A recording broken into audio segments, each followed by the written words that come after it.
Let's add YouTube up. Let's put that up and project it. Fingers crossed. Hopefully, I'll just create an output projector. And then I'll need to just quickly bring the YouTube up so I can see the chat. Right, just a quick question, folks. Yes. Let us know in a minute that you can hear Fox. I just need to let his advert play. There you go. Let us know in the audio whether you can hear Fox at this moment in time. I am talking. I am talking. I am talking. I am talking. Talking. Bloody blah. Yeah. Try that. Bloody blah. Yeah. Can you hear Fox, folks? If you could let us know in the chat. Talking. Yeah,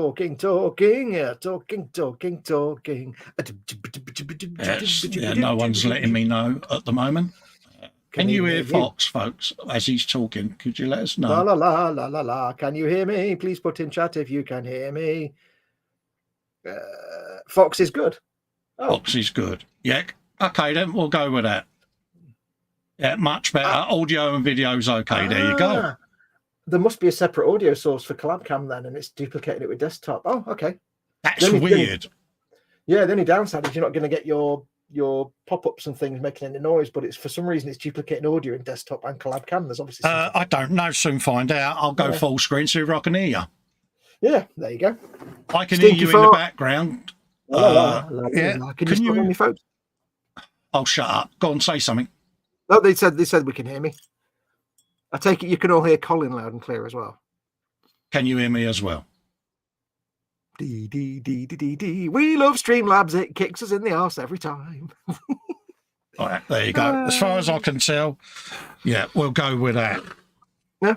If it works, it works. Don't know what we did to fix it or why it didn't work, but yeah. Okay. No, it's literally, well, it's funny. We've used that desktop audio set in every stream we've done and never had an echo. No reverb, Fox, all good. And I take it you can hear. Oh, audio all okay now. Audio is good for both. They've obviously changed something. They've changed something in there. Now, there was an update, strange enough, for OBS today. And seeing as Slobs uses OBS in the background. I do beg your pardon. No, just go for it. It was a bit weak, actually, that one. Yeah. A bit better next time. Yeah. Close to the microphone. Yeah, there was an Sorry, update. I was trying to wick up and burp at the same time then. And got me, Yeah, there was an update for OBS, so maybe they've changed something in OBS that Streamlabs uses. And that's weird, considering this hadn't been booted between the brunch and now. Why? Yeah. Right, so... Weird. In the chat, we are definitely audio nice and crisp and clear, yeah? Good.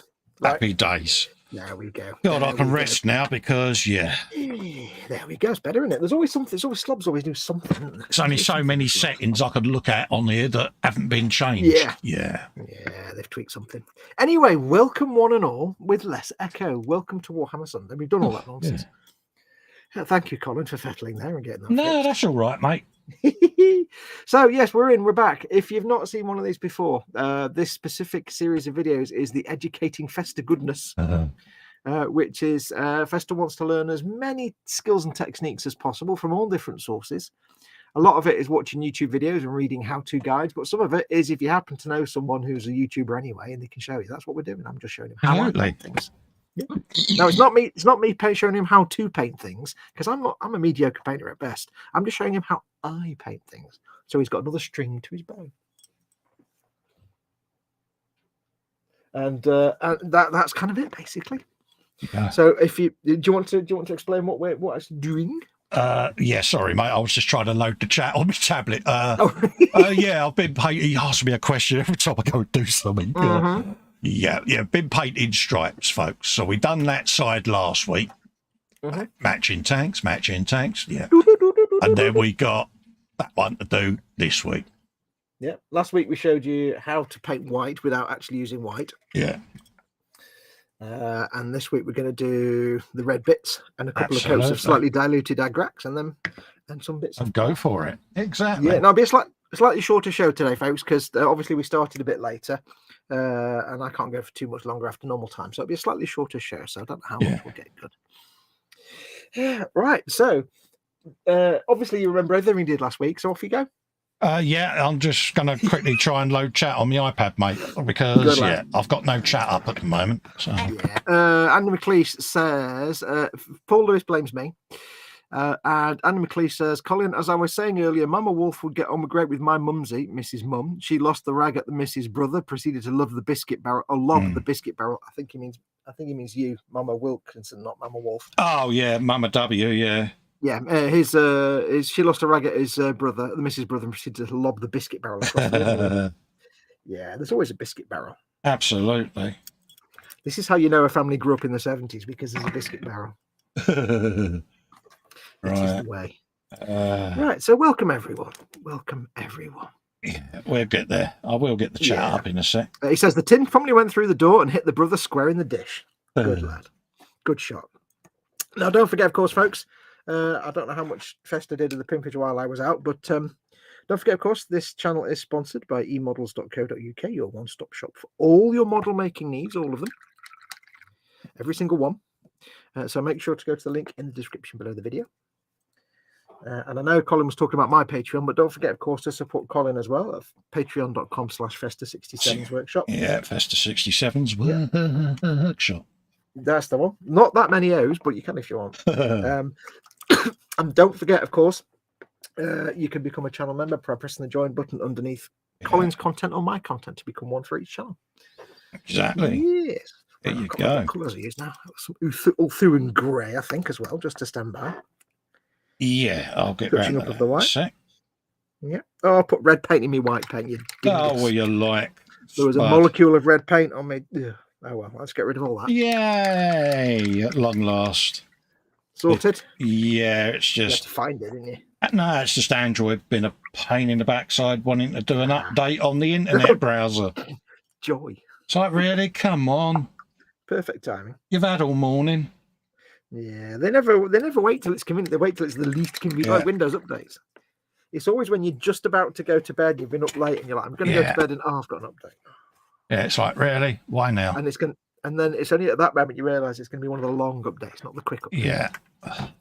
Yes. Now, don't forget, folks, we've both got a chat in front of us. So if you want to ask us questions, please do. We're obviously trying. I'm trying to show Colin how I do stuff, but at the same time teach you guys as well how I do stuff. Yeah. So do ask questions, and don't forget, of course, if you have the chat in front of you, if you're watching this and you can't see the chat, make sure to click the YouTube icon on the bottom right-hand corner.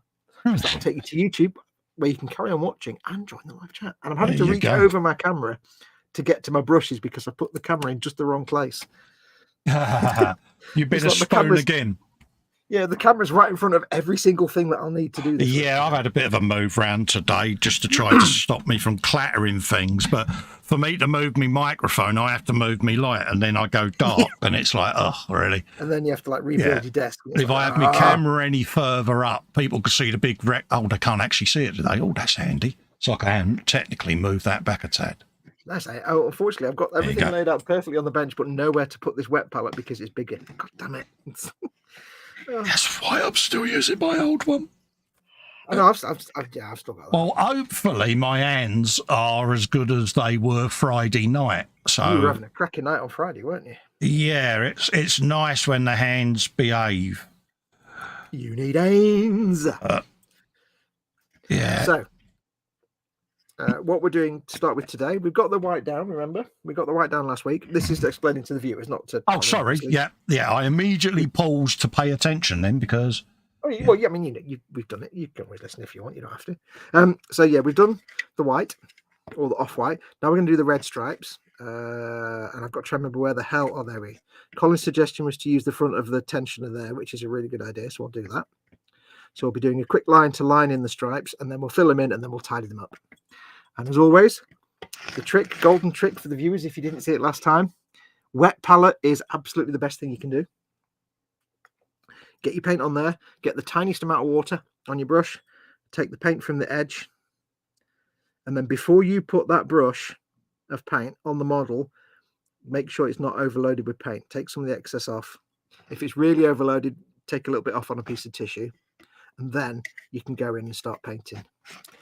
Never take the paint straight from the palette and then go right onto the model, because you'll always have too much paint on the brush. Vaguely where it needs to be. Yeah, well, you had the brilliant idea of using the little nut thing on the tensioner, didn't you? See, I'm quite anal, right? Pardon? Yeah. Now the other night after we done these, Yes. Sunday, Yes. I got my steel ruler of measurement. I bet you did and all. Why do I not doubt this? You know, by eye, that is exactly a 9mm wide red stripe, a 9mm white stripe, and a 9mm red stripe. Is it? How good was that? That's just completely going by eye as well. Yeah, I was so impressed, mate. I mean, mine might not be that accurate, but it's probably close. Yeah, look, bang, get hold of that. 9. We are clearly awesome without even realizing. 9 and 9. 9. Yeah. I was mightily impressed. Now, that doesn't mean to say that today's one will end up as good. No. Well, I've instantly realised now, even just within the first few seconds, that the rivets don't quite line up the same on the other side. Oh, don't they? Oh, damn. If you put your red line just after the second rivet, then it doesn't line up with that rivet on the tensioner quite exactly the same. There's a little bit of a difference of a gap, only tiny, but it's not exactly the same. So yes. Well, so we'll see. We'll see. Yeah. We will sob. Andy McLeish says, "Be right back. Phone. I'm back at work tomorrow." Yeah. Yay. He's also saying, "Do you mean the perfectly good camera that Foxx threw away because he's a Burke?" No, he's not Burke. Foxx is. I decry that every single day. I mock him on a regular basis, but I love him dearly. He is a great friend. It makes me sad that for those that don't know, I was having a lot of camera problems, and I thought my camera was dead or dying. Turns out it wasn't. It was the fact that the towel I was using as a working mat was just overloading the camera with contrast information. It was freaking out. So I basically threw away a perfectly working C920. And the other one I've got now is fixed on the new settings, which I don't like using. So I've got one that I threw away that worked perfectly and one that I wanted to keep that I don't want to use. Yeah, but we live and learn, don't we, mate? Yeah.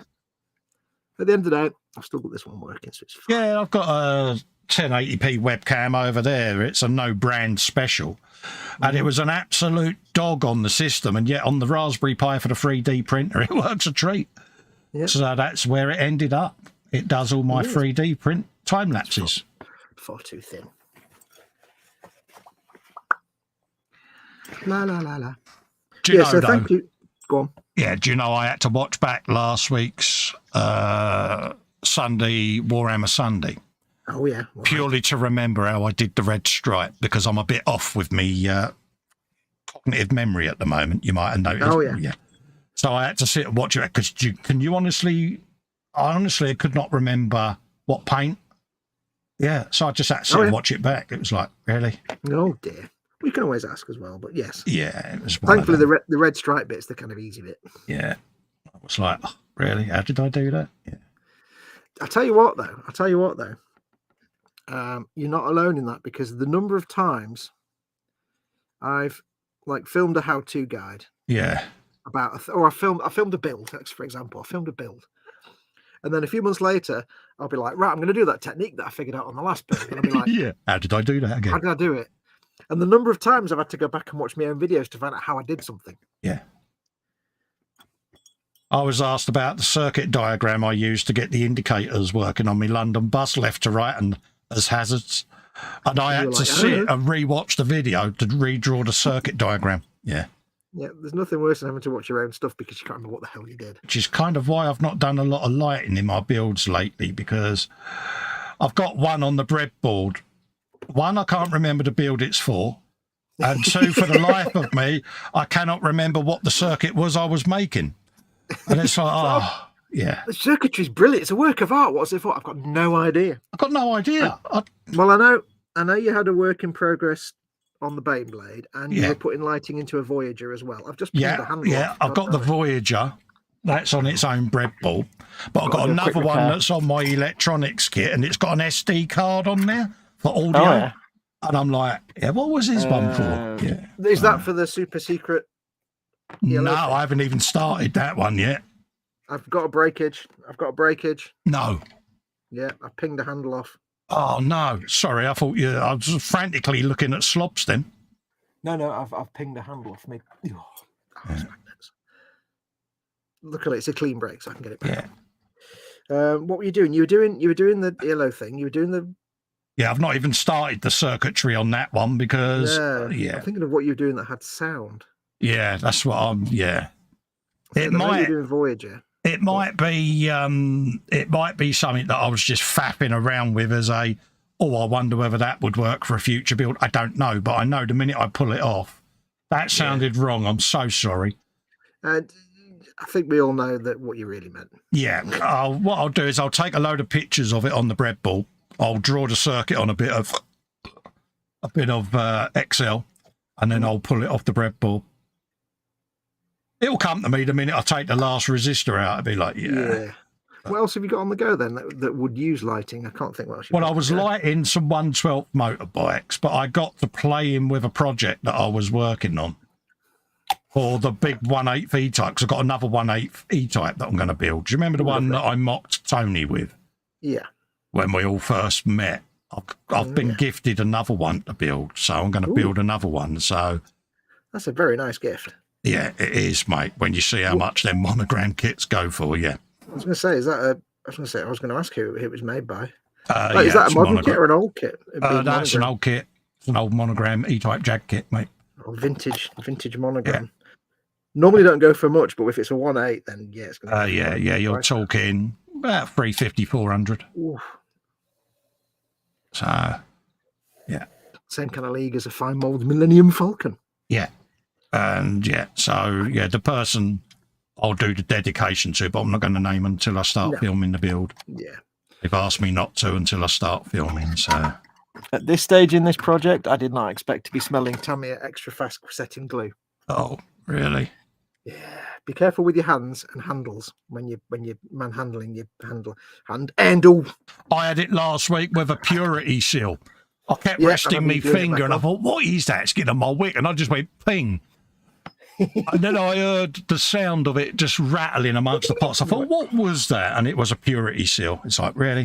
Well, it was that handle on top of that bit on the front. Steve says, how far from Hatfield are you, mate, with an H, as that's where my son is. I'm in Basingstoke, mate, down the bottom of the M3. I moved out of London many years ago, mate. Because, yeah. Oh, drop me brush. There we go. So, yeah, I'm down in Basingstoke now, mate. Basingstoke. Where's Basingstoke? I don't even know where Basingstoke is. Basingstoke's Hampshire. It's about 40 to 50 miles out of London.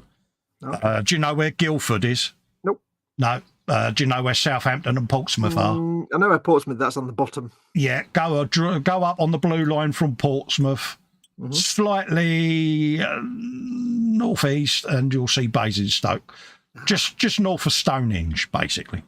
Stonehenge. So I'm down there, mate. Henge. I like a nice henge. And it was a nice little quaint market town when we came down, and now it's like, it's massive. It was a nice quaint market town, and then Festa arrived. Yeah, it's turned into a mini London, basically. Mind you, 90% of the population are London overspill, so, yeah. Yeah. Which is quite funny, because you'll get a new neighbour move in. Of course, you hear them speak. You go, where are you from? They tell you, and it's like, I live 2 streets away from you. Yeah. It's like, crikey, we moved here to get away from all this, and now they've all moved with us. Yeah, but no, it's just how it is, mate. Very built up in such a short time. The problem is the local authorities are trying to make the town suave, windswept, and interesting. And all they're doing is making an inner city or an inner London suburb. That's all they're making. Yeah. It ain't working. Are they getting all air and graces and trying to use the phrase market town a lot? Yeah, they're trying to be all Hyacinth Bucket, and they're getting, Del Boys, New York, Paris, Peckham, Says the person who's the most common man in the world. You know what I mean. You're not the most common man in the world, Spoon. But... I live near Withenshaw, never forget that. Yeah, it's one of them. I like it here, but I don't like it here, if that makes sense. I don't feel I've got any roots, because most of what I remember has been knocked down in London and rebuilt, because London constantly evolves. It's like Manchester City Centre, Fox. You'll remember it from when you was a wee lad, and then it's evolved. It's constantly changing. So all your old haunts tend to disappear in amongst that. Yeah, so when I go up, I don't feel I belong. But when I look around here, I don't feel I belong. It's quite strange. Yeah. It is what it is. Manchester city centre was always Studentville, but now it's just fancy apartments and nonsense. Yeah, they've tried to, all the old disused office blocks, they're making into super yuppie accommodation. Yeah, Manchester is all warehouses. And yeah, you can't get one of them for under £750,000. Nope. Which is a lot of money in anyone's books, especially when you live here, because, like, yeah. I always remember I was working for a company once that we did, we handled the phones basically for Hampton's estate agents in London. Yeah. They deal with expensive properties yeah. around the country.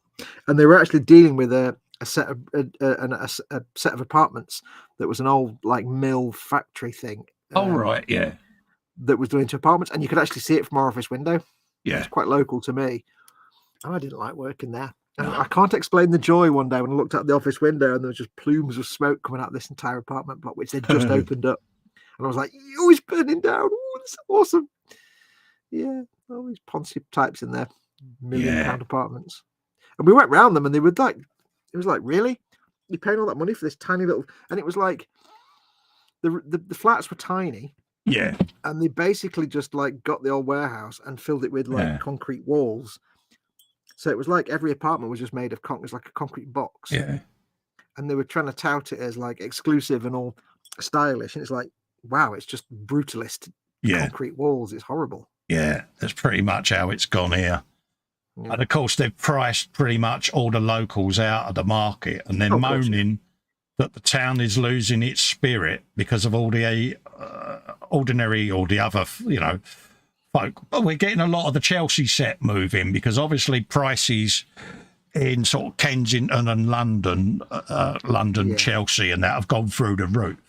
You're getting the bottom end of the Chelsea set. So the Chelsea tractor set are moving out because they can no longer afford property in their own areas. So we're getting a lot of I say country gents, but gentry types moving in, and they're like, and it's like, what?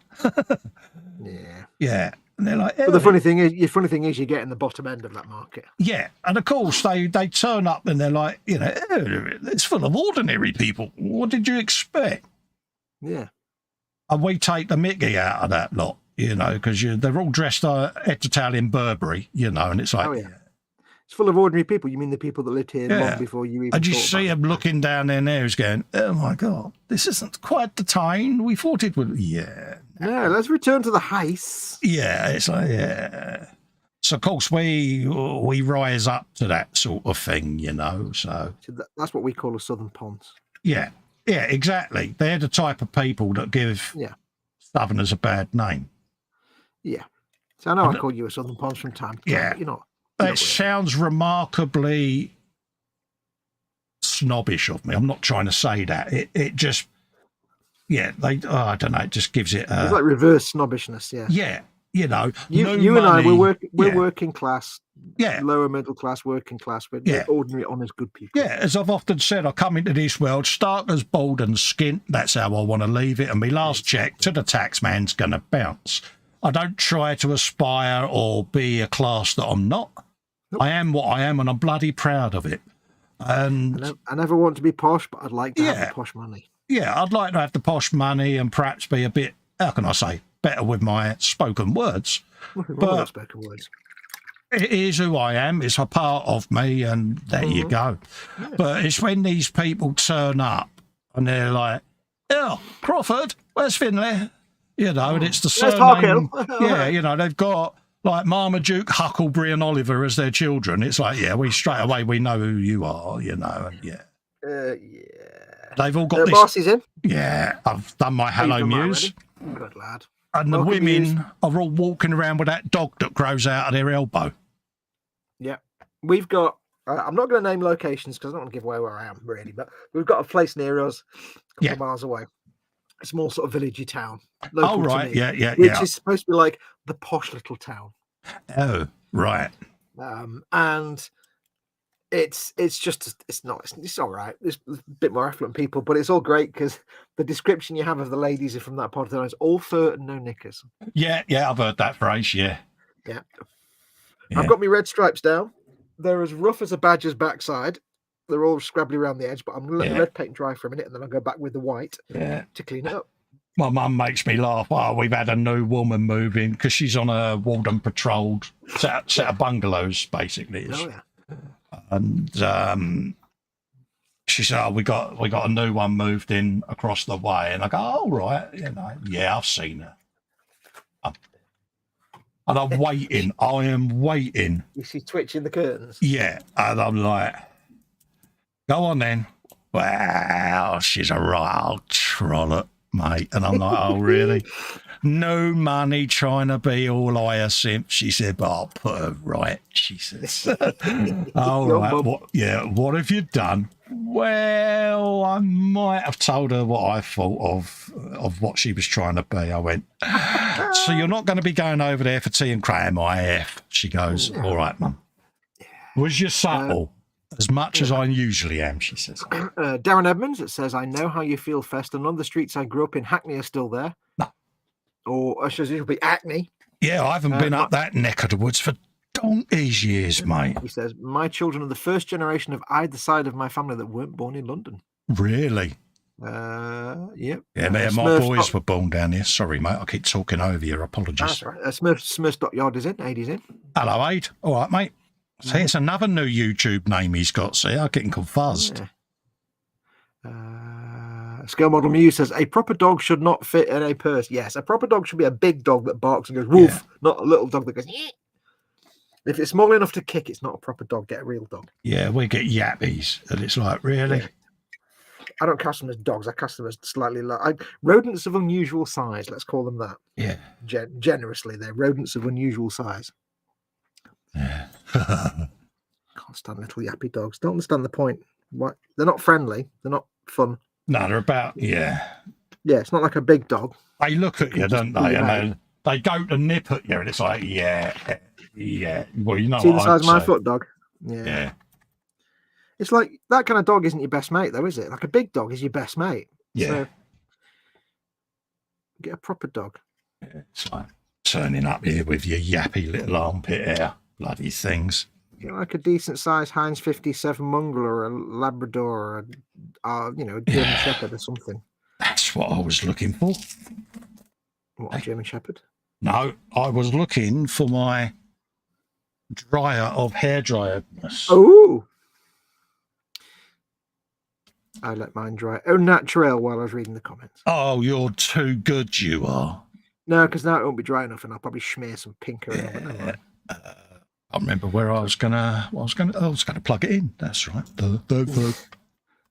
Well, I'm not surprised that you're not familiar with how to run a hairdryer. So, Turd.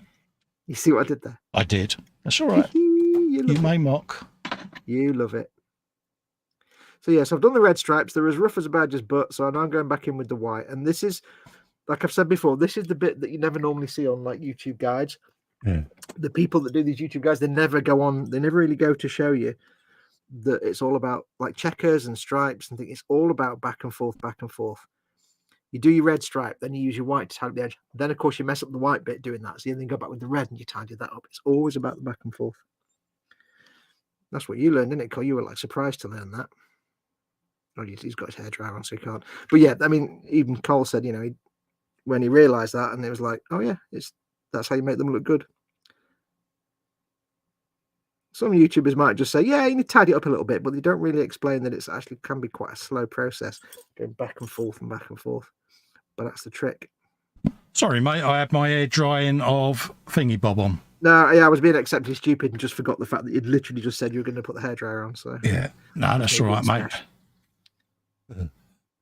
It's me being special. Yeah, I thought, Michelle, as soon as I heard you say blah blah blah, I thought, I'm sure I told him I was using my hairdryer. Yeah, it's me being a dingus. Yeah, dingus. But I totally agree with everything you said, mate. Yeah, whatever it was I said, I totally agree with it. No, I was paying attention. You was on about me talking about the lines and making it all sexy and smart. Yeah. And yeah, see, so yeah, jolly good. It was like did listen. Good lad. I when I do a hairdryer stuff, I just actually can't hear what anybody's talking about in my earpiece. So I'm like, I don't know what you said. Yeah, I have mine amped right up, nice and loud. So. Yeah. I have you going through my ears like Metallica on a Super 11. Wow, sound that bad? Yeah, it's Now, I think I put this in the chat, but you probably never saw the comments. So, this is your daily reminder to listen to Amarok at some point. Yeah. But when you do, given your hearing, make sure you listen to it really loud. Yeah. Because some bits are quite loud, but a lot of it is little tiny noises and sounds, really quiet. Yeah. Got lots and lots of little tiny quiet. Andy, you're a turd. Let's have a look. What's he said? Colin, just polish your bonds, turn on the lamp, and you can blind Fox with awesomeness. Yes. Never give Colin access to the exposure and gain sliders, because it can go horribly wrong with his reflective dome, let's say. Well, this is it. A lot of people have said to me, why do you wear an hat on E-models?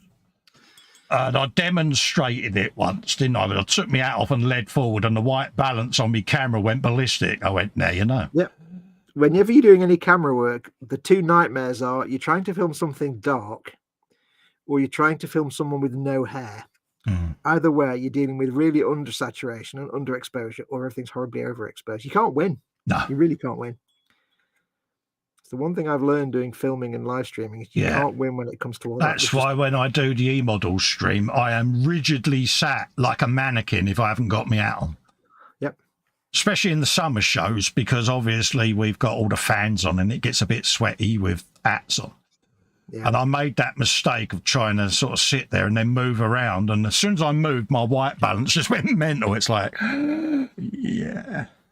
See, there's never a day goes by when I'm trying to set up a camera of some sort and I don't rue the fact that I never grilled my father on how to actually do camera stuff, because he was a cameraman for like 50 years. Yeah. Television camera. It's like I could have learned so much, and I never really grilled it. And now it's like I need that. And obviously, he's no longer with us. Bless him.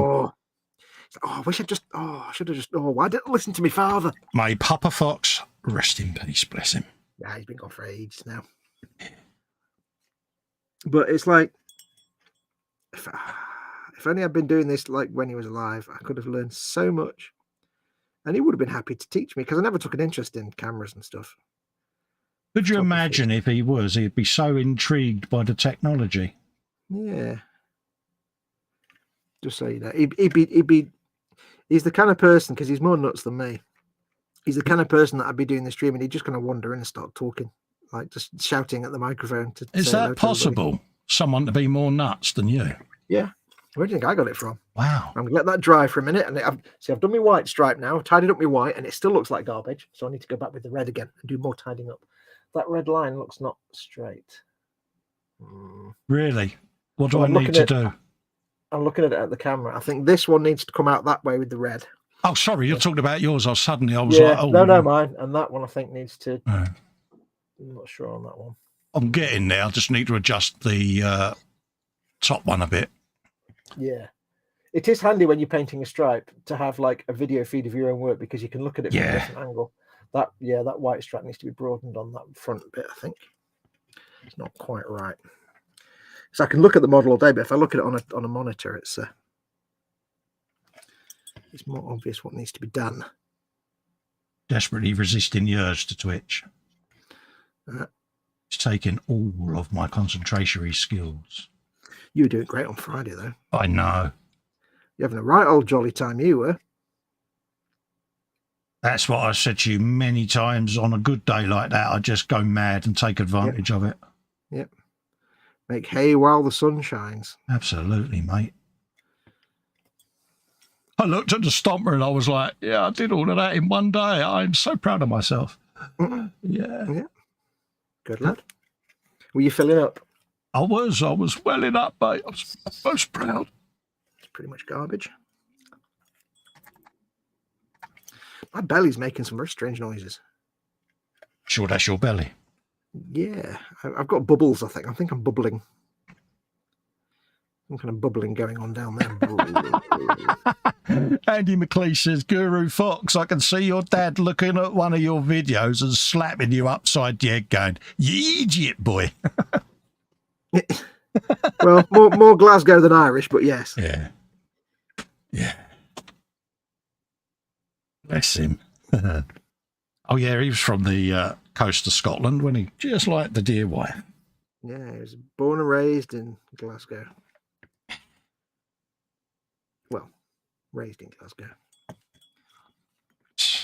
I've tried to understand my father's history, and I really can't grasp of it. Yeah.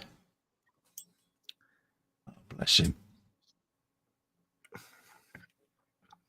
These little lips are a right pain in the bum. Yeah. On the little ridge bit, because it's trying to get them lined up straight when they're not at the same height as the other bit. Yeah, it's a bit like the thing on the adjuster for the wheel. It's just getting it right on the curve. You either go too far or not far enough, and you think, I've just thicken that line up, and then you're like, oh.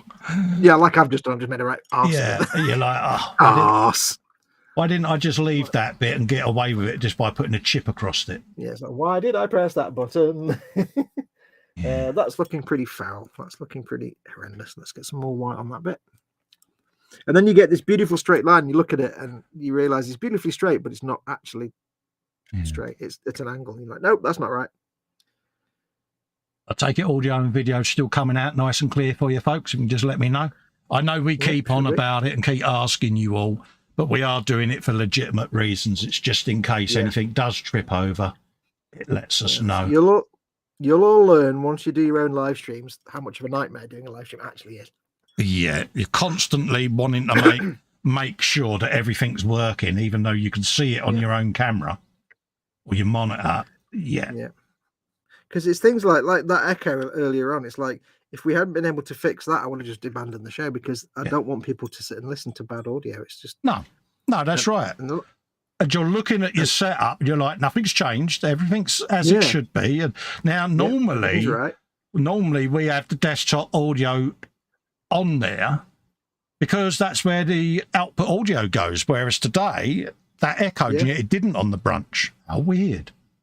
Well, they've got that's a different scene collection, isn't it? Yeah. So maybe there's something set differently. I don't know. Yeah. No, they're copy and pasted, mate. Oh, are they? Okay. Yeah. Do you remember the original setup that we went through? And it's copy and paste. Weird. Hey, it's working now. It's like we both know what we're doing. It's slob. It's just slob sometimes just kicks you in the arse, and you're like, what? It is very temperamental. And then Windows comes along and changes something in the background. You know what? Yeah, we had that Friday, didn't we? Windows update, It's like when we were trying to get stuff sorted. Then I was watching my microphone volume going up and down in Windows settings. Like, something's taking control of it, but I don't know what. Yeah, I had that the first week when you hosted. Do you remember I sat here going, my audio keeps going between 98 and 48, you know? Yeah. But anywho. Something was near 8. Andy says, you sound beautiful, and Fox doesn't sound like he's on a Voxcaster. Ah, good man. Yeah. I'll take that as a compliment. That is a compliment, mate, especially from Andy. If I sounded like I was on a radio or something, then I'd just do my 1920s radio voice. Yeah. Hello there, Mr. Chumley Warner. What? There'd been. Welcome to the show. Everybody's gone to the war.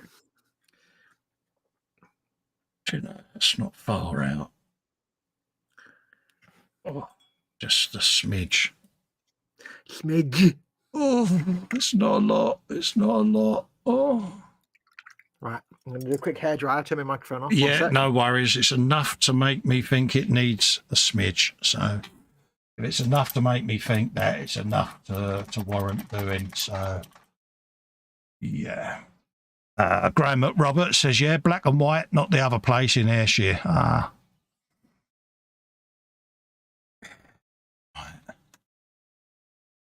Graham McRobert goes, brilliant, Cole.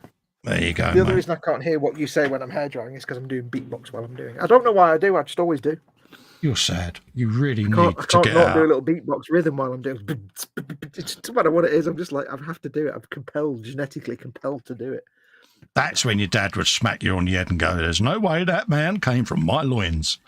No, because he used to do the same thing. Oh, did he? He was always making little noises and stuff. Yeah, he was always making little noises for things. He used to, in 70s and 80s, when he'd have a can of beer in the evening, he'd put the glass on the ground and he'd hold the can up in the air and he'd go, as the glass, he'd make that little noise. Oh, the proper glug glug. Yeah, pouring the beer from the can to the glass. He'd have to make the noise. I know where I get it from. Absolutely. Yeah. Right, what is this stripe doing now? What do I need to? They're both kicking our backsides today, aren't they? Yeah, they're not giving us a good time at all. That one there is this one here. Going back to the white now. This one here is just spemulous. I don't like it. Let's do a bit too much white because I can always bring the red back. It's easier that way. There we go. Let's do a bit of that. It's that little raised bit really causes a lot of problems. Yeah. Because you have to paint the top bit and the bottom bit separate, and then you can never quite get them lined up. And you're like, it's not quite right. Oh, that's looking better a bit.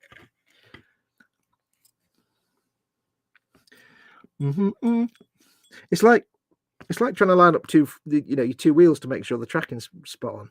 You never get it right on a remote control car. You're always like, oh, that one's out. That one's out. Damn it. Although if you have a Tamiya frog, you get so used to redoing the tracking after it goes over a blade of grass every 5 seconds that you know all about tracking. You become a tracking ninja. Yeah. Oh, yes. The major flaw in that design, all the little cogs on the steering rack were plastic. ABS. Yeah. So as soon as it hits the tiniest of bump, they skip. Yeah. And your tracking goes, and you go. It's like. Yeah. You sit there and you think, what on earth possessed them to make that out of plastic? And then you think, yeah, it's perishable part. You have to buy a new one. Yep. Because the two cogs just jump out of sync with each other. It's like, oh. Right, let's get some more white paint on that round bit. We can always bring it back. This is kicking my ass today. I'm going for as near as damn it, because weathering will hide the rest. Yeah, well, we could do lots of chipping and stuff. Yeah, it's time you throw a few chips and a streak down there, you're not going to know. Yep. I can't quite see. Sunk again. Your face. Yeah. What's that? What's sinking now? The red stripe. It's just dropped down just a tad. It's just, you do one bit and it goes the other way. It's like, oh. Yeah, it's not a lot. It really isn't, but it's enough to notice. Yeah, like you think one end's a bit off, so you do that end, and then the other one doesn't look right. And you're like, oh, you're backwards and forwards like a seesaw. It's so frustrating sometimes. Where's that brush? There's the brush. That'll do. He says that'll do. Now, it would be a lot easier if we were able to just use some tools and draw this with a pencil so we got it perfectly right, but that requires, effort, and that's not going to happen. It needs to go there, I think. Doing it on camera makes it a bit more tricky as well. Yeah. Because you're trying to look with your eyes of seeingness, and then you're like, yeah. Okay, that went a bit wrong. Never mind. There you go. That was well off. Good God. Better. Just going to mute and put me air dryer on. Oh, okay. Yeah. So stripes. It's frustrating, but it's kind of fun because you're going to get it right eventually. The thing with stripes, checkers can be tricky because all you need to do is get one checker wrong and that sets the whole thing out of whack. With stripes, you're going to get it eventually with a little bit of fettling. So it's kind of fun because it's just the fettling to get it right. Yeah, checkers can hand you your ass, but stripes they always end up coming out all right. That looks a bit better. That looks better. More straighter. That red at the top. I'm not so sure. Can't quite get my brain to. I need something straight. Is it too much red or too much white? See, that doesn't look straight now. God damn it. I need a... Right, let me get a straight edge. There's one way to settle this. Swords. No, that's not right. That's there. It's got a little bit more to do on that red. So that red needs to go a bit more there. It's just at the very top here. It's sagging a little bit. There we go. You don't have to get the line, the actual line itself, like 100% mathematically smooth. As long as the general stripe is, you know, vertical, fully vertical, and not like a wonky angle, and as long as the line is mostly like clean, it doesn't need to be 100% perfect straight line, as long as it's not sagging anywhere. That is almost there. Almost a little bit more on this top bit. I don't know if you can see this. A little bit more there. Tiny touch. Just widen that the tiniest amount.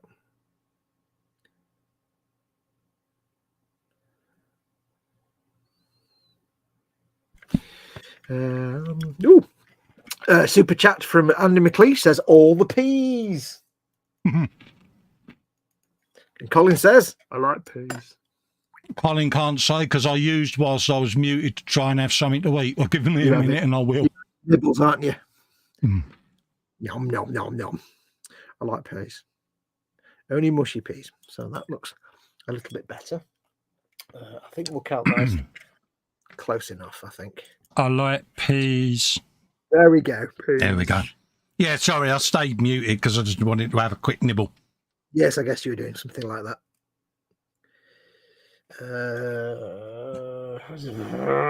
This front stripe's kicking my ass. I've kind of just thought... Giving up the will to live? Yeah, I just thought, sod it, it's good enough. So I might do a bit of chipping and a bit of shading and... yeah. It wouldn't be so bad if it wasn't there's a load of rivets there to work on, but... I know what I have realised, though. I didn't do that top lip again with me white. Forget that. I got that last time. Do your top lip. Get your lip out. Get my lip out. I like peas. Peas used to sit on my lips. I like peas. There'll be no peas in our time. I had a pea once. Just once. Yeah. Tried it once, didn't like it.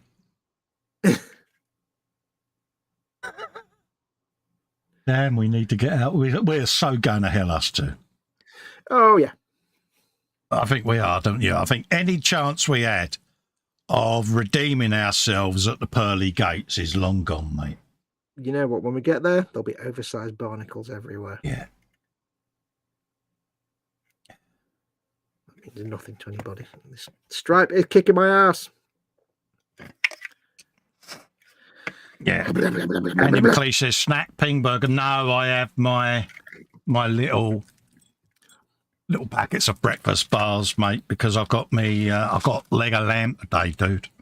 Ooh. Nice leg of lamb. I misheard that as Lego lamb. I'm like, yeah, Lego lamb? leg of lamb. Yeah, I suppose, yeah. Nice place if you go there, Lego lamb. Yeah. Go. It was good, wasn't it? Mm-hmm. Oh, yeah, just as well I looked because I'd forgotten the other side as well. What a tit. This is doing my head in now. Don't let it win.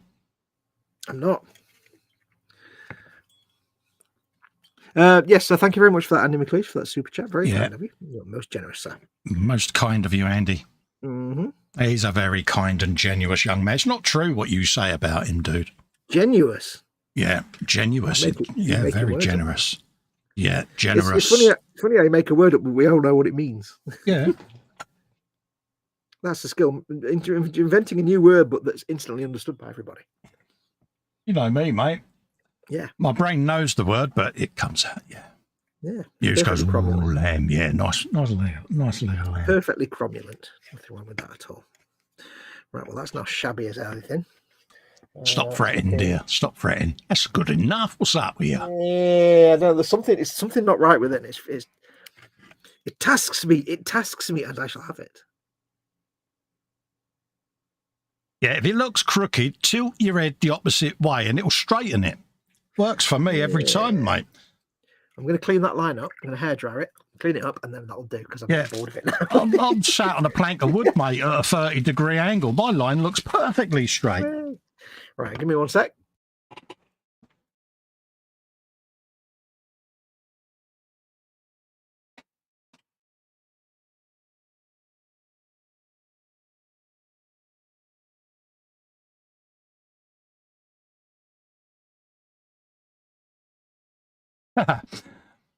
Andy says, oi, you two, stop with the full name use. I'll accept Andy, McClish, or Mac, not the full one. Yeah. McClish, it is then. I was just about to say, it's just in case there's any other Andys in, but having looked up the chat, there isn't. So, yeah. No, it's not like James, like 14 Jameses. We used to sit there with, and Cy Kevin Reynolds is in, didn't we? And it's like, yeah. Yeah. Well, with McLeish and Shellard, it's just McLeish and Shellard because I like the kid you're telling off at school. Shellard. Yeah, no worries, mate. You have to be like the deputy head. McLeish. Such querulous children. Dominique is in, saying good evening. Hello, how are you? Hello, welcome. I want to go brum brum brum brum brum brum brum brum brum brum brum brum brum, just like that. Like you just have done. Yeah, that's why I pre-warned you. That's what I want to do. The tank brum noise. You do you, Cole. You do. Yeah, you. clatter, clatter, clatter, clatter. This little squeaky noise that the always tanks have.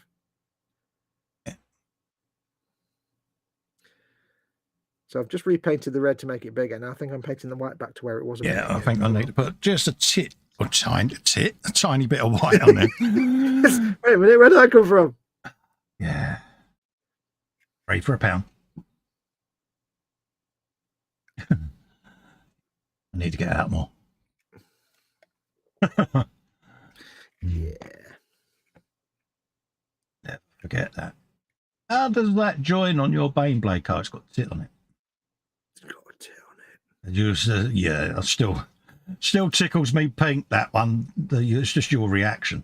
It's just I didn't expect it, and I don't think you expected to say it. You just said it. It's like, it just blurts out, doesn't it? It's just like, yeah.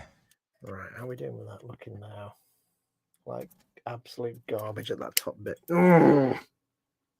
Fie and thrice fie, I say to you. Darren Edmonds, he of the Goombay dance band fandom, says you can't paint well Festa unless you make the noises. Yep, you do need to make the noises. Happy days, yeah. And I just read his surname out as well, didn't I? Yeah. Yep. Paul says bitty titties. Yeah, bitty. You have to channel the inner spirit of the thing you're painting. Yeah. By making the noises. Still got a squish of red poking through there. How many times you got to paint that, you pilch? I know, I've just redone this line here about 5 times, and it's like, right, I'm going to leave it as that now because I'm effectively just losing the will to live with it. So I'm going to widen it a little bit. This is the worst thing I'm going to do now is widen this a little bit. A lot of it is the ridge that goes around the outer edge. Mm-hmm. Or the raised lip, whatever you want to call it. But yeah. It stops you just doing a straight with the brush, doesn't it? And of course, you try to line it up, and you're like, "Yeah, that really worked." Yeah. Yes. I mean, once we've got the funny thing is, once we've got chipping and streaking on there later, you won't even be able to tell the difference between the red and the white anyway. We are obsessing, aren't we? But it's got matching stripes now. See, I've got stripes.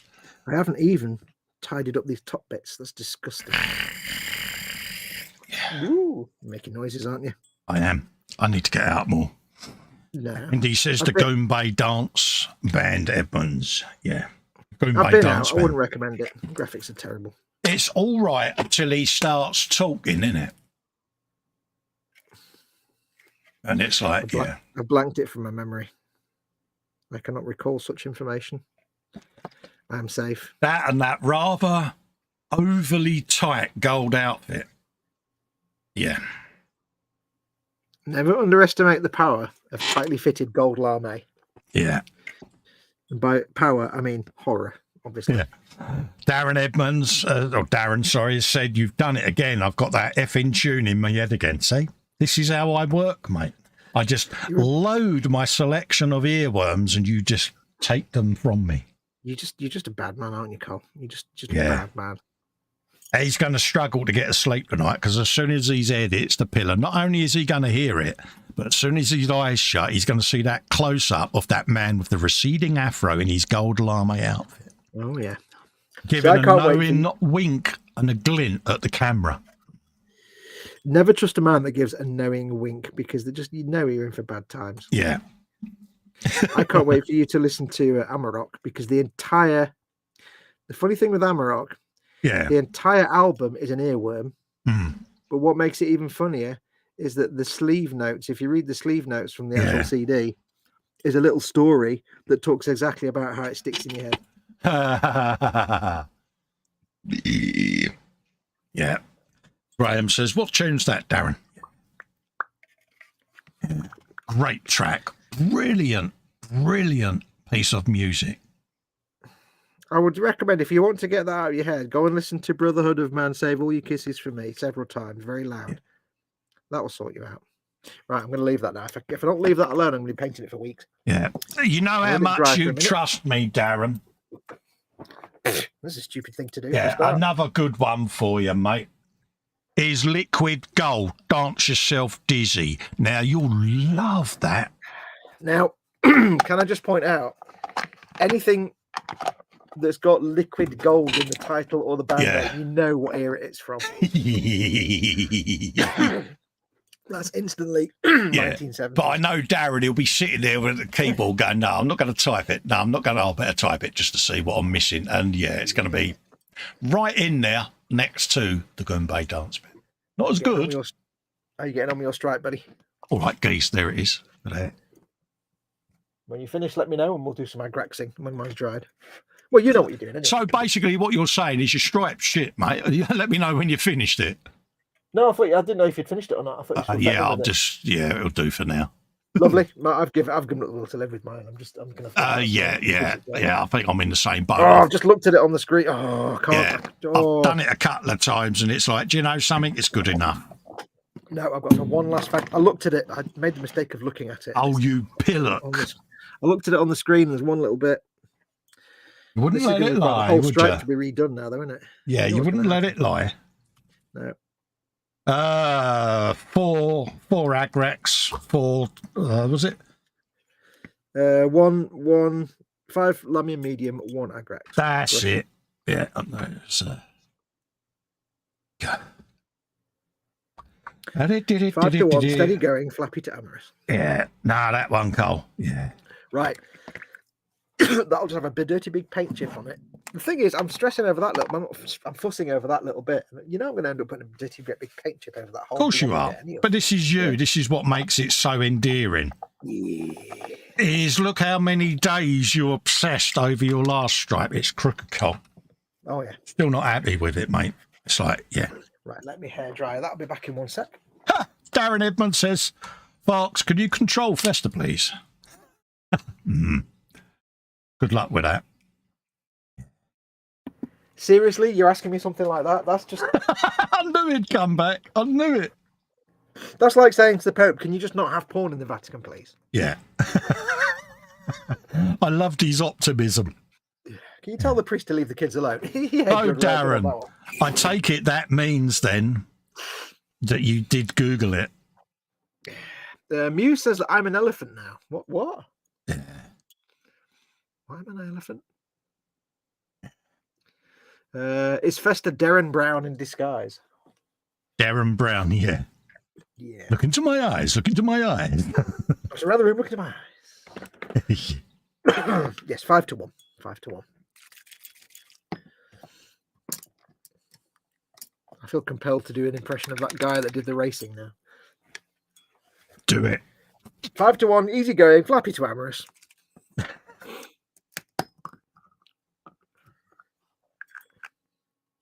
Right. 1, 2, 3, 4, 5. 5 labia mermaids. And 1 generous brush of agraxings. And then we'll do a couple of coats of this. And remember, folks, this is not applied as a shade, although it is a shade we've made, which is applied as a glaze. It will sort of go around the nuts and bolts a little bit, but we're not doing it for that reason. This is just to change the tone of the... Darren's watching it now, good man. Lovely. Change the tone of the white and red a little bit. It'll have a little bit of gathering around. And that's fine. If you're making something clean, like say you're doing something tau, or you want to do this kind of red and white thing and you want it to look not particularly dirty, but you want to have some depth to it, this kind of diluted shade is a good way to get, especially on white, or cream colours to get some shade around the rivets and edges without necessarily making everything look dirty. Do it as a slightly thin glaze, and then hold it horizontally so it all doesn't gather. Keep it horizontal so it doesn't collect necessarily at a gravitational angle. I don't know what that means, gravitational angle. That's just nonsense. You're making things up now. I'm just making words up. La, la, la, la, la, la. Now I know he's watching it because he just told me what the drummer's wearing. Yeah. Is he watching the Goombay Dance Band? No, he's watching Liquid Gold. Yeah. Oh, right. Yeah, you just know that it's going to be in his head all day. See, I don't know what it is, so I'm fine. Yeah. Sorry, Darren. I will apologise now. Bless you. I'm beginning to see a theme in your music. Yeah, it's scary. I had to suffer it as a child. You've now got to suffer it. You see a theme in your music. It's music that hurts people. Yeah. Now, one other advantage of this little shade wash glaze is it sometimes, if you look, it also sort of makes your edges that you've painted a little bit neater. I don't know why. It just does sometimes make straight lines look straighter. So, it doesn't always. Fingers crossed it does. La la la la la la la. Can you control? Oh, you made a noise earlier that sounded like an elephant. Oh. Or was it more like a fart or a rumble? I don't know. Edmonds, to clear your head, look up the Commodore 64 Creatures intro tune.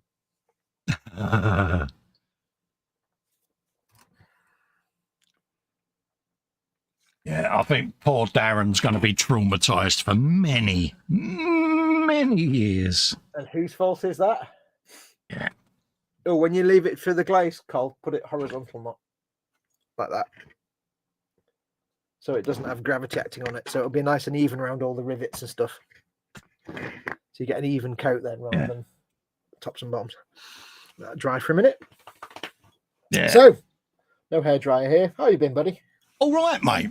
Fine and dandy, O'Gees. I haven't asked the question. Bench and belly, folks. What's on your bench? What you're building or painting or making, whatever. Yeah. And what's on your belly? What are you having for your dinner or what have you had for your dinner? I've got a nice leg of lamb. Oh, I'm having. We're having takeout tonight, but I don't know what yet. Yeah. It might be Italian. Oh, nice. Well, I might see if I can convince Mama Fox to have a curry again, though. Ooh. Yeah. Oh, nice one. She likes a chicken korma. And I either want my tagliatelle with mushrooms and chicken, because she then gets this tomato risotto that I then have half of with my tagliatelle. Or if we have a curry, I have my lamb aloo, which is spinach and lamb. But then I have half of a chicken korma because she only has half of it. So. Oh, nice one. I say, right, Mum, what do you fancy for dinner? I.e., what do I want for dinner that I can have half of yours? Yeah. Yeah, I want all your dinner, Mum. All of it. Not some of it, but all of it. Yeah. Right, Mum, what do you like that I like? Paul's got belly roast chicken, chips and baked beans. Bench is a 48th Edward MI 24D Iron helicopter beverage lemonade. Get in. Lemonade. I've got water. It's my beverage. Beverage of choice as well. What's your beverage? Yeah, Jeff is in. He says belly salami sandwich with provolone cheese, dill pickle on the side. Hang on, I just realised something. Two, I still have the YouTube page open, which is dumb. Yeah. And also, I have a new Carl Sagan quote. Here we go. You ready? Mm-hmm. Because Jeff's in. He says, for me, it is far better to grasp the universe as it really is than to persist in delusion, however satisfying and reassuring. There you go. That was a good Carl Sagan, mate. I'm going to save that link. Yeah, I could hear it typed in there. It's like, he's Googling that. I'm going to save it in my live stream folder. Yeah, Carl Sagan quotes. Yeah. Yeah, slobs. Like Carl Sagan quotes. There we go. ECIDO says belly Canadian bacon pizza, no pineapple. Bench is rebuilding a Lego passenger loco. Oh, nice one. Ooh. Andy McLeish. Sorry, McLeish. I can't say Andy McLeish. I've said Andy McLeish for so long now. McLeish says, belly lunch was a BMT with orange Lucozade and apple flapjack, 2 cans of Monster and bacon rasher crisps. That sounds like I work in an office and it's lunchtime. Lunch to me. Dinner was burgers and chips with barbecue sauce and Pepsi Max. Uncle Sagan, have you been able to get your jaw off the desk? Yeah. Yeah. Yes. I thought I better up my game with the Carl Sagan quotes. I can't keep doing the same 2 quotes. So as and when needed, I can refer to that. Oh yeah, mate, that's up there now. That's a good website to have, mate. That's saved. Oh yeah. That's in the live streams. Jeff's coming in, and I need to do a Carl Sagan quote folder. Of course. Now, this is the bit, folks, where we have to sit and do nothing now for 5 minutes, because with this effect, you don't want to hairdryer it. There's no harm in hairdrying shades, Games Workshop shades. It's just that it can make them sometimes dry more lumpy than they would normally. So if they're collecting in a little recess or like a 90-degree angle, sometimes they can collect as like the meniscus. That's a good word, that meniscus. The surface tension creates that little angle of them, like a little edge in it. So if you hairdryer it, it can change the way they look. So with this like diluted down shade effect, if you just want to create this kind of delicate shading, just let it air dry for 10-15 minutes. It gives you a much better effect. Stefan Last is in, saying hello all. Hello, Stefan. How you doing, mate? Hey, Stefan. Welcome, welcome. Big hugs to you, my friend. I'm going to go and change my water. I'll be 2 seconds. Yeah, no worries, mate. Everyone's saying hello. Yours looks the same. Oh yeah, mine's like swamp water, mate. It's minging. We're back in a sec. Won't be long. Yeah. Darren says to Andy, thanks. He says that's got the image of tight green shorts out of me head. But how do I get rid of this tune? You don't. What you could do, Darren, is you could try unthinking it by thinking of the Goombay Dance Band, but then you're in a bad music loop then, see? Graham McRobert, belly steak with tatties and sprouts, and it's southwestern breeze and gal force winds. Happy days. I'm back. We've got a blocked up drain outside, so people will think I've been slaughtering something now with all the red stuff coming out the grid. Yeah. It's going to be on the news later. Man arrested for mass bloodfest in Manchester. It'd be like, yeah, they found these people think I'm a dangerous psycho. I'm happy with that. Yeah, mate, if it means they stay away from you and avoid you, happy win-win, isn't it? I just had delivery earlier as well before we went live. Oh, you got your pub. What'd you get? Show me. Hydro pack from Army Painter. Oh, he's got all the things. I've got. Oh, I'm knocking the microphone. Foams. Oh, and I've got. Joe died now because I just banged the microphone 6 times. Yeah. I've got a couple of them. So I had to throw that mouldy foam away that you saw on Friday. Oh, did you? I put it in the thing and I put it in some washing up liquid and left it overnight, and it was still Oh, mate. Oh, that's a point.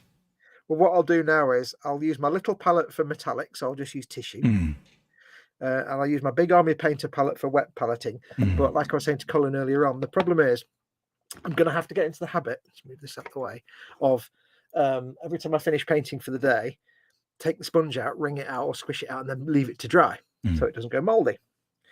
But the problem is, if I get one of these big sheets of Army Painter paper in there, and we do like today, I've used 2 colours. That's a waste of a sheet of paper. So I've got another roll of this cheap stuff. So I'll just use, for little quick jobs, I'll use a strip of parchment paper. But if I'm going to be painting like all day with lots of colours, when I'm not filming, I'll use a proper sheet of it. Yeah. It's not expensive, but it's not cheap. No, that's right. You know, if I know I'm only going to be losing a little bit, I'll just tear the sheet in half. But But the one advantage I've got is I don't have to fart about cutting things to size now. Yeah, I need to give my foam a good dung out, so that'll be getting the treatment later. But So the other one I've got, I say I'll just use tissue and some parchment paper in the other little one, and I'll just use that for metallics. Yeah. Because it helps them flow a little bit better. Andy got the bagpipes on standby for Flower of Scotland, says Mick. Sure he did. La, la, la, la, la, la. With those sprouts, Grum, of course it's a warm breeze with gale force winds. Because did you read Graham's out his bed? I did, yeah. Yeah. Oh yeah, sprouts. Oh, there'll be a bit of a wee breeze around the Gorbals tonight. Oh yes. My dad used to, when my dad would trump, he'd say, "Hey, it's a bit breezy around the Gorbals, I think." Yeah. Darren Edmonds. Should we just do surnames from now on? Yeah, does it sound rather unpolite? I don't know. Would people be offended? I don't think so. I think if we do it along the lines of 1980s British grammar school teachers, shouting at you down the corridor, Edmonds. Oh, yeah, we do the chat in the beginning like we're calling out the school register. Yeah. So Edmonds says, belly roast gammon with cheesy cauliflower and broccoli, roast potatoes, bench. It's time for the fiance's Le Max Christmas display to come out. Oh, nice one. Enjoying a Jameson's. Nice one. Is that a whiskey? I don't know. It's a brandy or whiskey or something. Jameson's is bitter, isn't it? I don't know. Is it a pint of bitter? I don't know. Don't know. Jeff says it took a while. We can't say anything but Jeff for Jeff because he's kind of going from Ongo, and I don't actually know what his surname is, so I'll just say Jeff. It took a while, but joy is now off the top of his head and beneath a delicious sandwich. I know Jeff's surname, but yeah. Why don't we just call Jeff Sagan? Sagan. There you go. So what you could do, all you people watching, if you could just change all your YouTube names to just your surname, that'd be great. Thanks. Yeah. Why have all your viewers got only surnames? McLeish says, Wolf, it's Irish whiskey. Oh, it is. Well, you see. Yeah. Well, lovely. We know that Jeff is sitting there looking at his monitor going, I am Sagan. And we know he's so happy. And yeah, he's there. He's saying, everybody knows me. I'm Sagan. I like apple pie. I'm Sagan. And big numbers. Yeah, I'm Sagan, you know. Sagan. Not drying yet, is it? No. This is the thing, though, folks. When we do things like, do be prepared. Like when we do the stream where we do say the engine grime streaking, we'll finish it in like 10 minutes. And of course, you have to leave it 24 hours. So that'll be a stream of 10 minutes of painting and like 2 hours of just shooting the paint. Well, the only other way we could do it is perhaps do a bit of weathering on the tank, do a bit on the turret, do a bit on the tank, do a bit on the turret. But well, I mean, trust me, it'll take you about half an hour, 45 minutes. Yeah. So I mean, you can hair dry them if you're doing like streaking grimes for like panel line washes or dirt and grime streaks. You can actually hair dry them and it dries them off really quick. But if you're going to go over with other enamels and stuff, then you risk bringing them all back up again if they're not dried purely. If you were going to, I've done it in the past where I've put streaking grimes and stuff on a model with all my streaking, hair dried it, and then done a dry brush with acrylics. You can do that, because you're not messing up the enamels with the acrylics. But yeah, you just have to be patient. So yeah, we've got to wait for this to dry now, folks. So ask us any questions you want. I kind of need a wee. Oh, yeah. McLeish says, "Oh, what have I started?" Yeah. Fun fact. Go on. No, you go.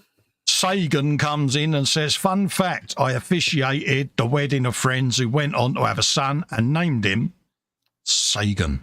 This is correct. If parents name their son Sagan, then they're good people because they know who Carl Sagan is. Yeah. If you don't know who Carl Sagan is, then there's no hope for you, really. I can picture Fox as a wee Irish leprechaun. No, I'm half Irish, half Scottish. I'm paladin confused. That's my permanent state. Edmund says, "I did not mean to offend the sweaties by saying Jameson's." Yeah. Offend the sweaties? What? Sweaty socks, jocks. Oh. Yeah. Is that racist or something? I don't know. No, it's a term of enjoyment. It's better than what they call us English. The bobbins. Term of enjoyment. Yeah, bobbins, says Belly. Chicken and mushrooms risotto. Bench started painting the Nimrod. See, it works well with bobbins because if we was going for first names, that would have been the. Half of them would be the. Yeah. Yeah. So ask us lots of questions, folks. In fact, well, actually, it's coming up to 7 o'clock, isn't it? Ain't already, is it? Yeah, we're only going to go for an hour and a half or so. We'll give it a little bit longer. We'll give it long enough for this second coat. I mean, it might be we can hair dry it once it's no, maybe not. Yeah. We'll let this dry for another 5 or 10. Yeah, see how it goes. Then we'll do one more coat and then we'll call it a day. Oh, burpularity. Popularity, yeah. Muse says, need to run to the shops for a dinner item later. All take care, Muse. Thank you very much. Take care, Marcy. Lovely to see you. Oh, message from Mama Fox, by the way, Carl. Yes. Big hug. Oh. And a big kiss. A big kiss this time. Oh, bless her. Thanks, Mum. And I even knocked the camera for you. Oh. I'm so made up. Yeah, I'm so made up. Ow.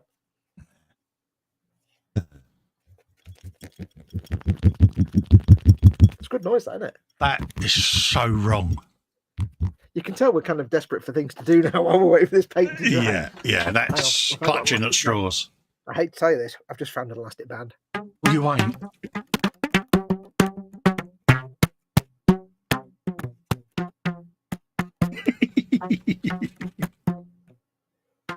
Sorry. No, you carry on, mate. I'll go away now. I don't know.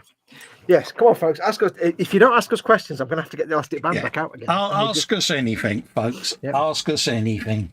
McRobert says, "Oi, less the sweaty socks or that wee Harry Haggis might ye in the bum, Darren." And he means Harry Haggis, not Harry Haggis. He says, "Don't."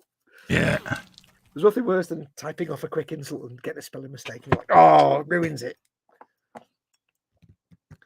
So yeah, I've got my wet palette out and I did all of it, and all I've done is that. So I've got to throw this paper away now. No, all you got to do is, I say rip that little bit out, but I don't know when you're going to be painting next. So yeah. Yeah, exactly. So there's no point. That's why I don't mind wasting a little strip of the 10 centimeter. I have, prior planning, I have an announcement for the folks, by the way. Go on. The roll is dead.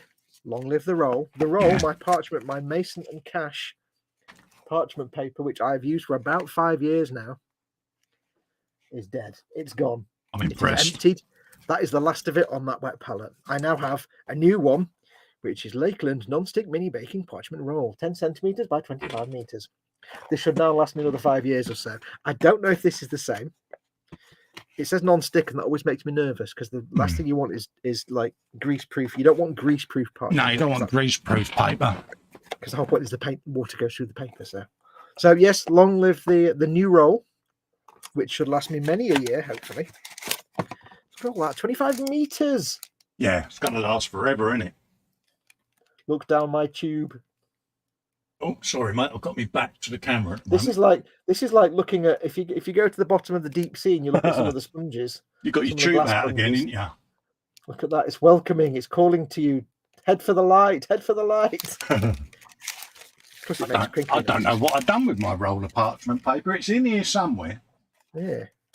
Well, the thing is, if you want to make yourself a wet palette and you want the easiest time possible, get yourself. Or if you have a pack, I've said this before, if you've got a pack of the Games Workshop tufts or grass or anything like that, the Games Workshop stuff, I need to move out of the way. It comes in these plastic packs. And these, once you're finished with them, these are perfect as a wet palette because the parchment paper is 10 centimeters and that is almost exactly the right size. So all you do is you pull it along, you cut a piece off, bam, with your tissue or your sponge or whatever, done. There you go. Oh, yes. Nice, easy way of doing a wet palette. Yeah. I mean, my own made one I only use for metallics. Yeah.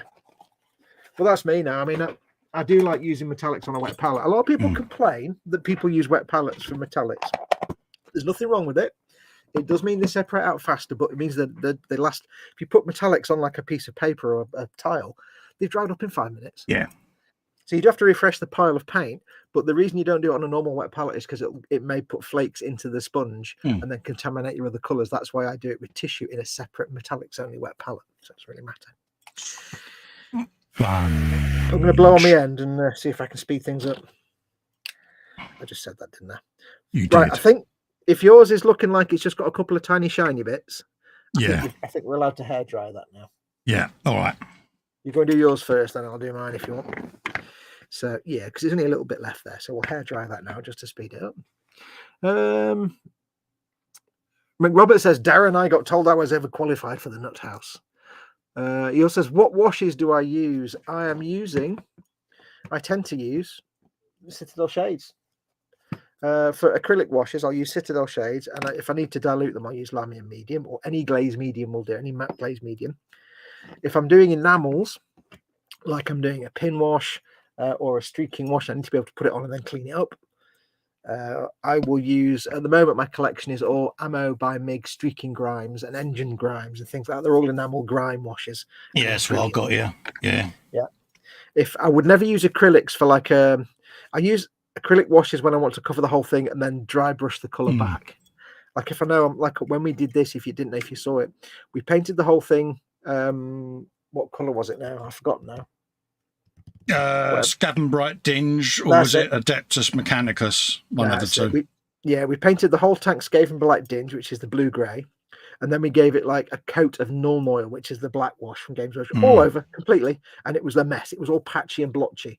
But then we went back with the Skaven Blight Dinge dry brush into the center of panels, so all the shade was left in the recesses and around the corners. So acrylic washes are great if you know you're going to make a mess of all the flat areas, so you need to not do that. But enamels are great because you can wipe them all away. Are you at any point, asks McLeish, planning on giving the army painter speed paints or air paints a try? You ask it to me, but we can both answer it. I don't know, because you know what that means. I'd see. Well, you've got them, haven't you? Yeah, you know what that means, though. What? Guess what they're in. Bum bum. Do it again. I want to make the noise. Yeah. Do it up and down. Go on, go on.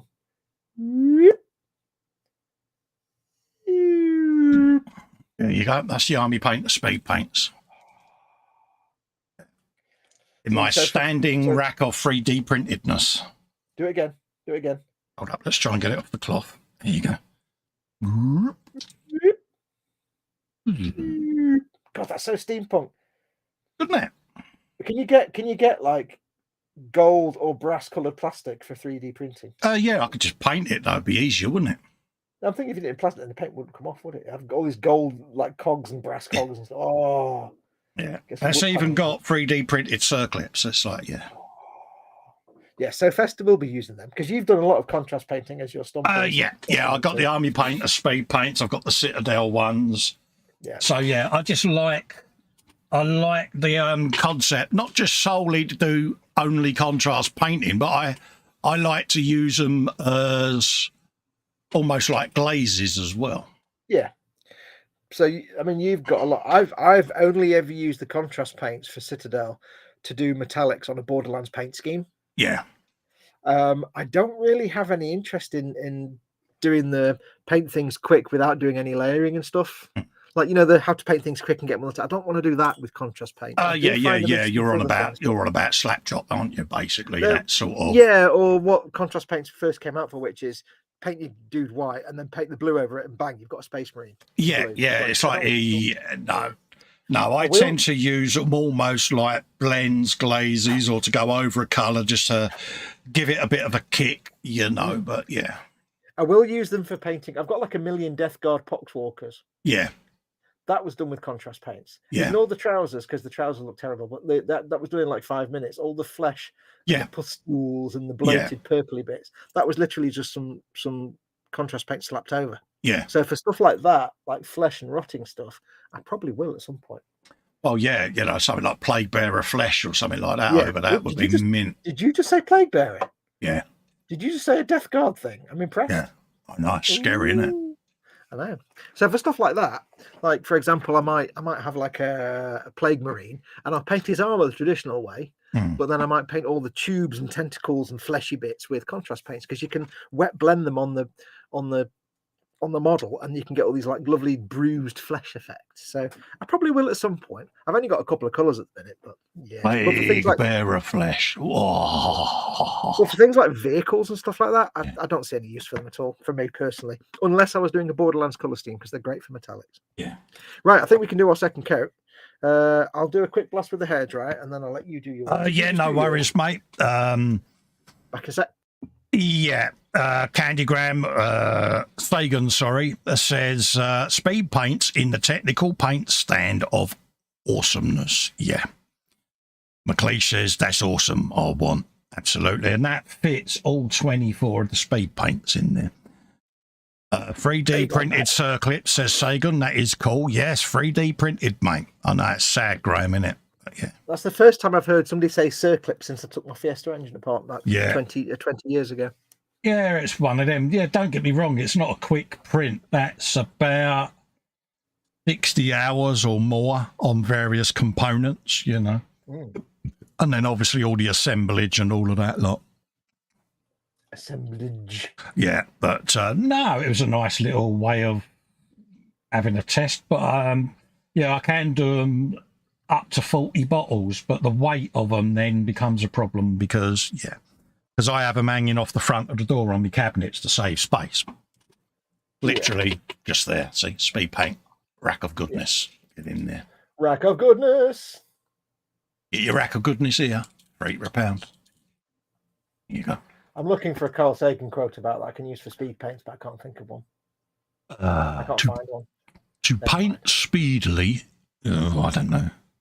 It pays to keep an open mind, but not so open that your brains fall out. Yeah. That was a really good question. Right, I think do you need to hair dry yours? Or have you done it? I've done mine, mate. Oh, lovely. Then I think we're good for our second coat. Again, mine's had a blow. So, McRobert. Acrylic washes. I've not used he says he's going to get the MIG range. If you get in the enamels are great because you can use them for all different things, but you can take them off again.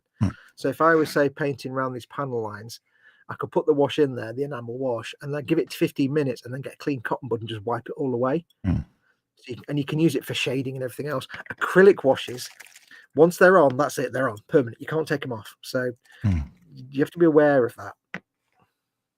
So like these acrylic ones, I tend to use when I know it's going to darken the surface. Like if I paint something silver, if that was silver and then I did a black Noir wash over it, it would darken the silver down and make it look more like dark metal. And then you dry brush other colors over the top.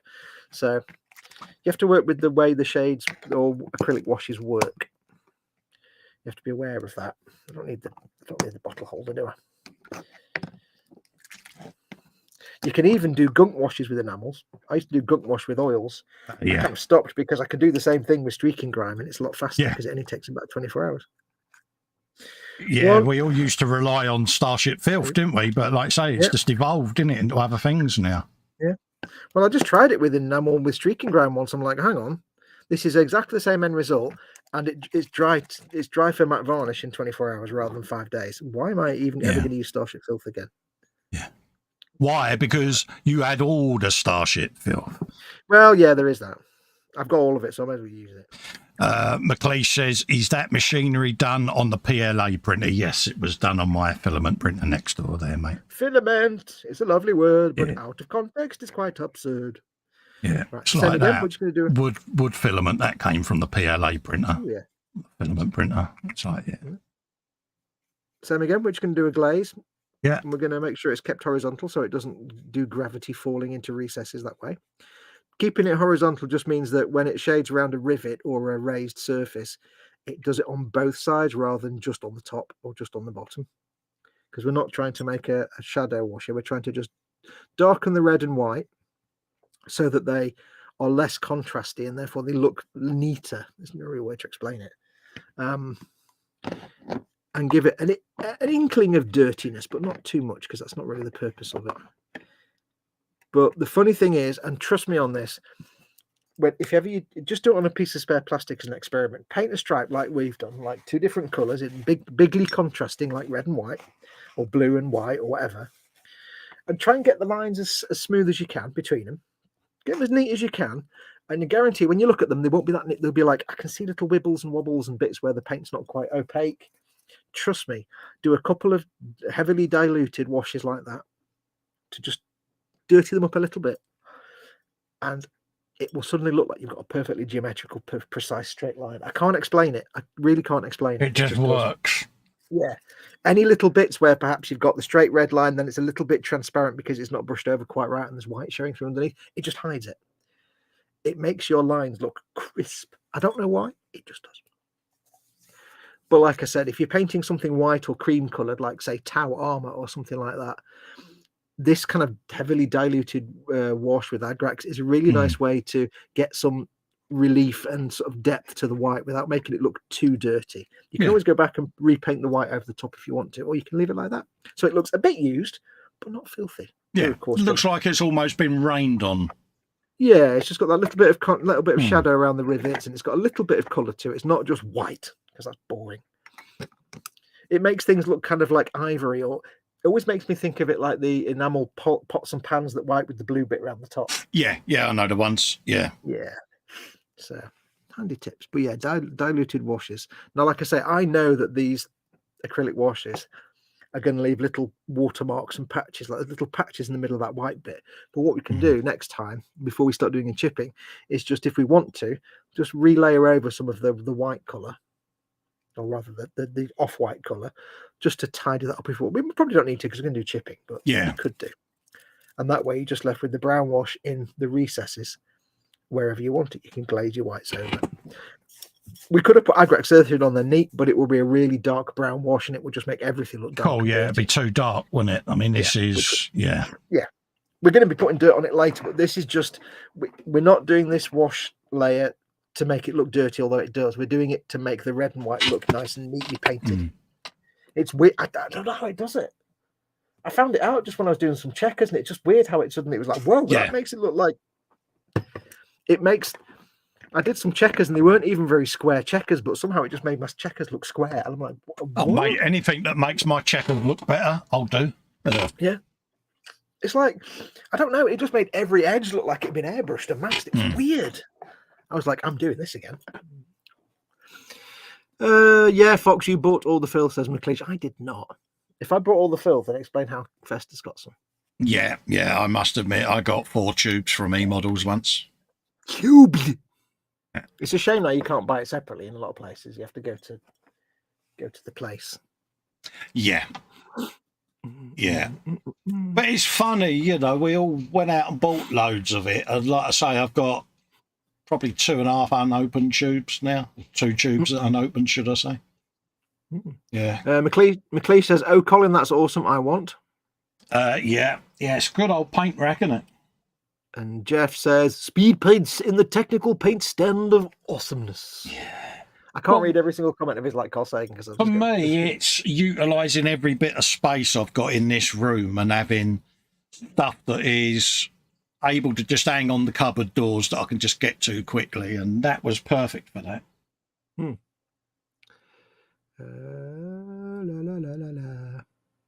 Edmund says, Graham McRobert, the darker the humour, the better you cope with life. And McLeish says, Edmonds, my dark humour is disturbing. I scare people away.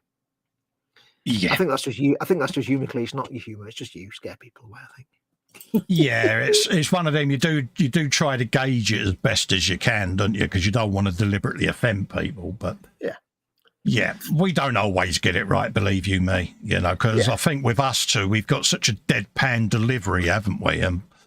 Yeah. And it's like, you two sit and insult each other all the time. No, that's banter. Yeah, that's banter. Like, I can sit and insult Colin, he can sit and insult me, and that's banter. But then somebody else does it to me. Yeah. That's just offensive, because they're just insulting me without knowing me. So yeah, that's right. Yeah. If you know someone and you know them well, then it's banter. If you don't know them well, or you're just in passing, you say something insulting. Well, it's like when you make a joke about me MS, people go, I can't believe he made a joke about your MS. It's like, dude, honestly, he knows me well enough. You know, he can make a joke about it because you know me well enough, and that's how I deal with it. Yeah, it's like, you know, you might flick a brush away and I'm like, yeah, he didn't need that brush anyway. And you're like, yes. Yeah, I'll just go, yeah, damn you and your knowingness about Edward Spannerhands. Whereas, for example, if someone in chat or someone you didn't know were to do that, you might be like, yeah, pull it back a bit. Oh, yeah, I had one leave a comment, oh, you know, if it weren't for your shaking, I'd watch your videos more. And it's like, oh, sorry, mate, I can't help that. You know, but, you know, thanks for being a dick about it. Yeah. It's more about context. It's all about context, really. It's if you know someone well enough, you know, if there's an established, like if there's a friendship, or if you're like brothers and sisters and things like that, you know, brothers and sisters are at each other's throats all the time, but it's because they're brothers. Well, you went through a stage, wouldn't it, where you would chuck in a one line and then you would immediately apologise to me. I'm really sorry, mate, that came out really. I go, Fox, I know you well enough to know how you meant it, mate. I deal with it that way. You gag at it as much as you want. Mock me for it, because it keeps me level-headed about things. Yeah, the difficulty is, I think, with me and my real-life friends, we've all known each other for like 20, 25, 30 years. So every conversation is just an endless round of just taking the mickey out of each other. That's, when you've known people for like 30 years, all you do is just dig at each other in the pub for fun. So because we're all like dry sense of humor and we're all like taking the mickey out of each other, it's natural for me. So I sit here and I'll say something to in the early days, I'd say something to Festa and it'd be like, I wouldn't know him that well enough to really get away with it, but it's Yeah. just force of habit and it's like, it's weird. Like over the years, Yeah. I started doing that with Mama Fox as well, with Mama Wolf, and she's like, and I said, I keep saying jokes. She's like, no. I said, I've become very sarcastic with all my friends. And I can remember my missus, we was out, it was in Edinburgh, and I was ambling along the street, and she has the pram compacted, but just wheels it along. Mm-hmm. And she said, if you don't stop dragging that foot, I'm going to throw you in this wheelchair and push you down this hill. And this woman had a right reaction to it and started trying to berate H. And H was like, yeah, she says, just me banter, love. I think you should. Of course, me being me, I'm like, she does it to me all the time and it really hurts. Please call the police. Yeah. And then the woman just crossed the line and H went, right, you've had your fun. Now you're getting on my nerves, she says, and I'm going to end up having a dig. She said, if you don't get off out of it. But yeah. Mind your business. But yeah. And I said to the missus, though, I said, thing is, people don't know us, don't know our humour. How would you react if you was walking past someone and you heard that? I said, she's only doing what she thought was right. Yeah. But yeah, it was funny. She said, you didn't help, she said, by milking it. I went, what would you have done? You didn't help? Surely not. Yeah. Yeah. Anyway, I think we're going to call it a show. Yeah, that is coming along well, though. But yeah, it's not dry yet. I can't really show you. I can't really show on camera too much because it's. I want to keep it horizontal, but I can move the camera. I can do that. That's about it. It's got a bit of a wash in there. You're seeing a little bit in there, but I'm not. I'm reluctant to move any of it because I don't want it to run down. No, but that's why we're keeping it horizontal, so then the wash collects around every edge, not just the bottom edges. But you might be able to see on camera a little bit. When we were fettling with the stripes, they were a bit rough around the edges, but when you put this wash on, I don't know why. I'm not going to call it a magic wash because that's a different thing altogether. It just makes those lines, the red and white, just crisp. Like literally you've masked it and it's weird. It's very weird. But it's a handy tip for you. Like if you're doing checkers, definitely do an Agrax Cerche wash, whatever colour they are. If there's a white in there, it's Agrax Cerche. Dilute it down a lot. Absolutely. And McLeish even says, I suppose it's the same as here. We've been hanging around you two lugs and the mockage is tantamount to half the fun. Yeah. I've had it with Dave. People go, God, don't you two get on? It's like, that's our humour. Well, it's like us deciding to use all your surnames, like McLeish. It's like because we don't know you all like in real life or as friends, but we're comfortable with the regulars in our chat that we're just messing about. Well, it's like me and Jude. We've only physically met once, didn't we? And that was at the E-Models gig. But we're like old mates. I thought we'd met more than once at E-Models, haven't we? Didn't we? Oh, you didn't go to Telford, did you? No, I don't do the whole Telford thing. Have we not met up at E-Models more than once? I thought we had. It's all a blur. I don't remember what I did like last week. Never mind. The last time we met up there was when Tony and that showed up, wasn't it? Yeah, that's right. It might be more than once, mate. I could be wrong. I can't think now. I know Chris run me up, didn't he? Because you didn't know I was coming.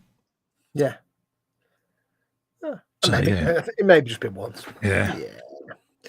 But yes, so anyway, that's going to do us. So we'll leave these to dry. Next week, we shall do some chipping on those because they look a bit pristine compared to the rest of the tank. Yeah, don't look a bit neat and tidy, don't they? Yeah, so we'll have to sort that out. But if you are painting checkers or anything like that, I do recommend this method. Like I say, if it's got white in it, Agrax Cerche you go, or a thin brown wash. If you're doing other colours, your mileage may vary, but white is always good with a very mild brown wash, just to give it that look. Anyway, that's going to do us. So thank you for putting up with the little wrinkle at the start of the show. We've got it fixed, so it doesn't really matter. Yeah. There's always something. But yes, thank you very much for that. We will be back. Is it E-Models tomorrow?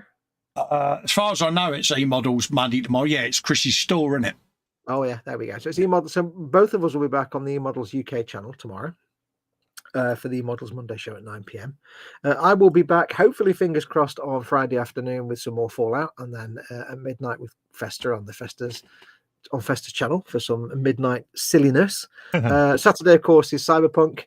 And Sunday is Warhammer Sunday. I will at some point have to start streaming The Outer Worlds because I'm enjoying that, but I think I'll finish it first because that's a good game. That, and I will try and get some filming and stuff during the week done. I've now got 7 boxes of Star Wars encyclopedias to film. Yeah, all our best laid plans keep going to pot, don't they? Because we get distracted easily, us two. I thought I've got time to film this, so I'll just stream the Star Wars collection. It's like, nope. So that's me. What have you got booked in this week then, Festa? A-models tomorrow. Yep. Hopefully a Wednesday E-models stream. I'll see how I am. Friday will be the frolic with you. Yes. Then Sunday will be Sunday at the bench with me and the airy cornflake. And then Warhammer Sunday with your good self, mate. Yeah. If I get the chance, I might try and do some gaming. I'm not building at the moment. I've parked most of my builds now till the new year. The only ones I'm obviously doing are the live stream ones at the moment. So I'm going to start afresh in January because it just lets me get over this little blip I'm having. Yeah. One thing I will say, just so people know, there is something coming up in the coming weeks that Colin and I are going to be doing. But that's all I'm going to say about that. You're going to get another Foxx and Festa show. Yeah. In the coming weeks at some point, but I'm going to say no more about that. You can get more Foxx and Festa of your weekly diet. I know. Scary, isn't it? You'll get an extra, you'll get 33.3% more Foxx and Festa in your daily intake. Yeah, exactly. So keep an eye out for that. Yeah, I'll say no more about that. But yes, thank you everyone for watching. It's been great fun having you here. I hope you've all had fun and learned something. Don't forget, of course, if you'd like to support our channels, we both do this for a living and we depend on you guys to help us keep doing it. If you'd like to support us, you can support us both on Patreon. You can go to patreon.com/modelmakingguru to become a patron for me if you're not already, or you can go to patreon.com/Festa67's workshop to become a patron for Colin. If you want to become a channel member, it's a bit easy. You just click on the join button underneath any of my videos to become a member for me, or the same on Colin's videos. Press the button on his channel and become a member for him. Either way, you support the channels and you're helping to keep the channels alive, because we both do this for a living. Yeah, so we absolutely count on you guys. Keeps the content coming, doesn't it, mate? Yeah, without your support, I wouldn't be earning anything anywhere because I can't work, and Colin wouldn't have a channel to work with. So exactly. So we both depend on you. So thank you very much for all the people that do support us. Don't forget, of course, sponsored by emodels.co.uk, your one-stop shop for all your model making needs. How many needs, Colin? All of them.